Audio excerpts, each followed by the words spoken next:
So what's going on, guys? My name is Violent. Welcome to patch 1.19. We're going to be covering all the information today. Everything that you need to know is going to be in this video. Now, we got some important things right off the bat. You need to know, first off, that there's going to be some new weapons that are introduced. Maybe a lot of you guys have downloaded this. If you have, be sure to drop a like on this video. We're going to be covering all the information that you need to know today because there's quite a lot that actually went down. Also, if you're new, be sure to subscribe, comment down below, let me know that you're new. Now, there's a lot to talk about, so we're going to run straight through these patch notes, the general fixes, and what's new. The weapons that we're going to be looking at, one is called the RAIJIN, and that RAIJIN is freaking awesome. It's a 3-round burst weapon.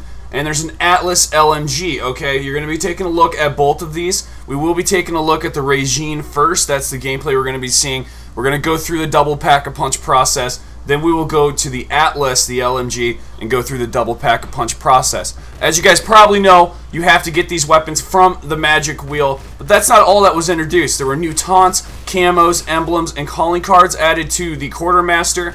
There were various map fixes overall. Enabled buggy audio gesture to be heard by teammates. So whatever this buggy or boogie audio gesture is, now teammates can hear it. Imagine that's a multiplayer fix. There were weapon adjustments. The G-Rail, I know a lot of you guys just love the G-Rail, just kidding. But the G-Rail, the base version, and the Vortex, there is extended damage ranges. Anyways, the G-Rail got some fixes. I don't even want to cover that because the G-Rail just sucks. And I know you guys think the G-Rail sucks because it does. Now there's the Stallion 44, and the Stallion 44 is that hand cannon. I do actually love this weapon. They're slightly lowered akimbo rate of fire, and if you have the Peacekeeper version, they adjusted the aim assist range to help for longer distance shooting. Alright, so that's just minor fixes with the Stallion right there. The desert camo, there was an actual problem if you applied the desert camo on the Stallion 44. Now I looked everywhere for this camo and I just couldn't find it. But apparently if you had the desert camouflage, it was not tracking properly the progress of the Stallion 44. Now I just reached rank 150 after the gameplay that you're just seeing. Let me know what rank you are as well if you're new and subscribe down below. Add that into your comments. I'm really interested to know what kind of levels people are out there. I happen to find that stuff very, very interesting.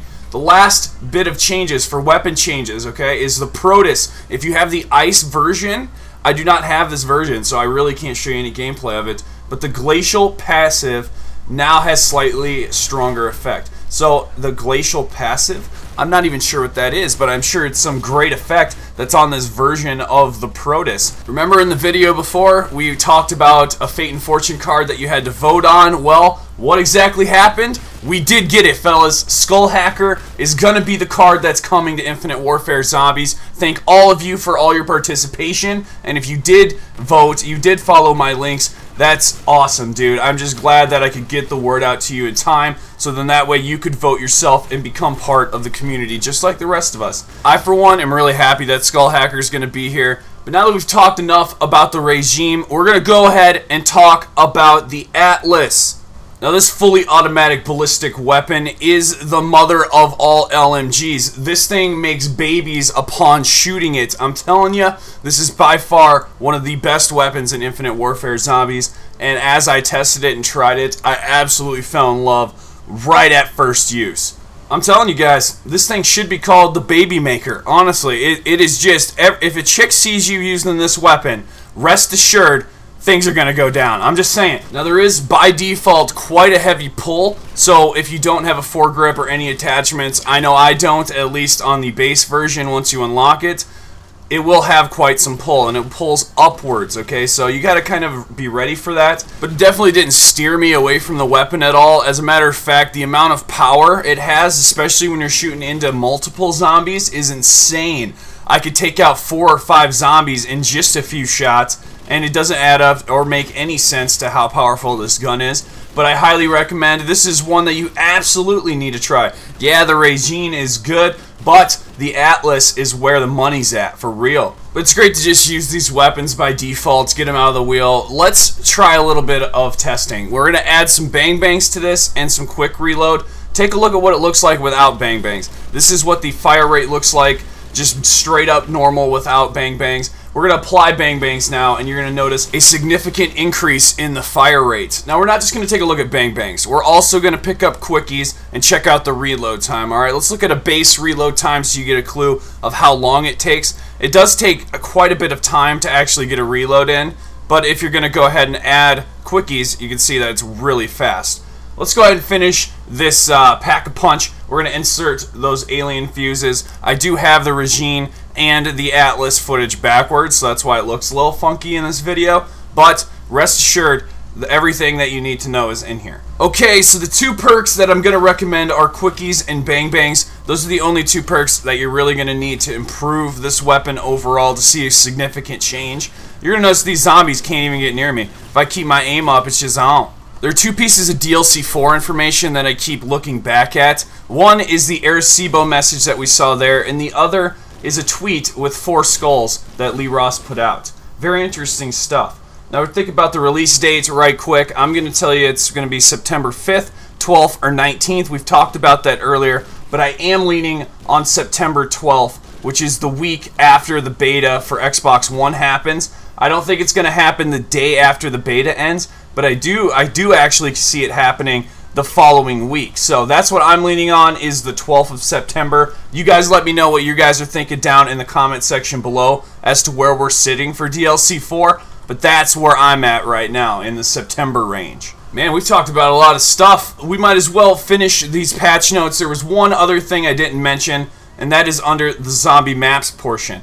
In Shaolin Shuffle, a lot of you guys have probably been waiting to hear this one. There was an extreme graphical error that occurred when fighting the Rat King. Now, this happened at every stage of the Rat King, not just the final Rat King boss.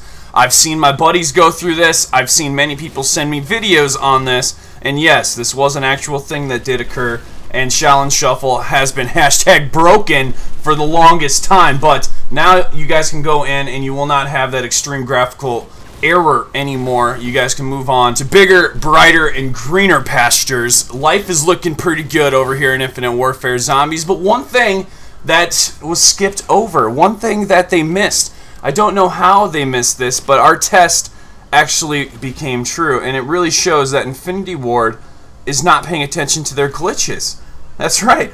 The cannon glitch is still very active. We can go there to the cannon and check it out and actually place ourselves right at the exact same spot as before on the cannon, and guess what? We're not going to have any issues still in the current state of DLC 3, Attack of the Radioactive Thing. So I just wanted to bring you guys an update on the actual cannon glitch as well. By the way, look at how fast I just killed that brute with the Atlas. Amazing power.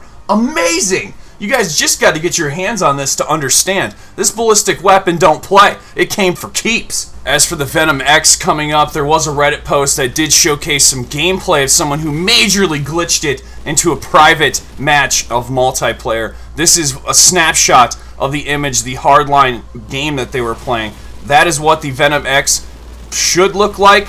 But things right now at this point are not very clear. We can't tell if the actual weapon model is going to be going into zombies or it will actually be coming as a DLC add-on. It still remains to be seen, but we're going to lean towards it being a zombies weapon for DLC 4. But it would appear that the World War II beta did go live 24 hours early, so I got to go get my hands on that. So that's where I'll be, and I will see you guys in the next video.